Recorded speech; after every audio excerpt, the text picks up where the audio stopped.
Hi everyone, and welcome to today's story time. I decided on my little story today to relate to my listening walk that I had earlier. I didn't realize how many animals live in trees. Do you know how many animals live in trees? Let's find out. Today's story is called Who Lives in a Tree?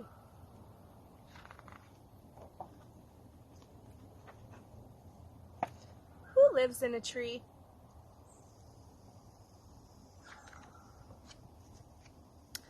Raccoons live in trees. Butterflies live in trees.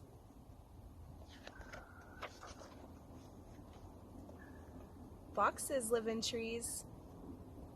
Ladybugs live in trees. Woodpeckers live in trees. Squirrels live in trees. Chipmunks live in trees. Hedgehogs live in trees. Porcupines live in trees. Owls live in trees. Bats live in trees. Upside down.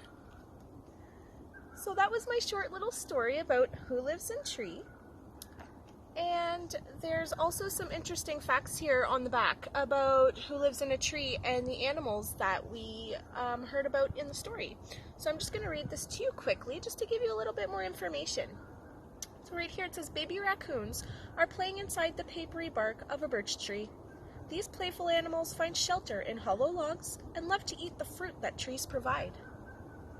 The monarch butterflies migrate thousands of miles each year to return to the very same trees deep in Mexico and Central America. It is still a mystery how this happened. The mother fox huddles with her baby in the den she has made in a hollow tree trunk. She depends on the tree to keep the young fox safe while she goes out to hunt for food. The tiny ladybugs that we are all familiar with are often found in large groups on tree branches. Here, they are feeding on the sap from a pine tree. The woodpecker uses hollow places in trees as a safe nest for its young. It also pecks holes in the bark that covers the tree to find insects to eat. The squirrel, who loves to eat nuts, builds its best high in branches of a tree. The nest is called a dray, and it's like a hollow ball, with leaves and twigs on the outside and soft grasses lining the inside. Chipmunks use holes in tree trunks as warehouses for their winter food.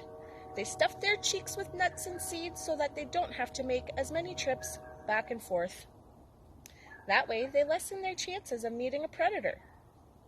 The hedgehog, who also favors a home in a hollow tree, rolls up in a ball when threatened, showing only its prickly spines. The porcupine is a good climber and will climb a tree if chased. But if an enemy gets close to the porcupine, it backs into its attacker, releasing long quills and piercing the attacker's skin. Ouch! Owls use the twigs that the tree provides to make a safe nest to raise their young. At night, the tree becomes a lookout post for nocturnal hunting raids. So that concludes today's story time, and I really hope you liked the little information at the back. I thought it was pretty neat. And I look forward to our next story time together. Thanks, everyone. Have a great one.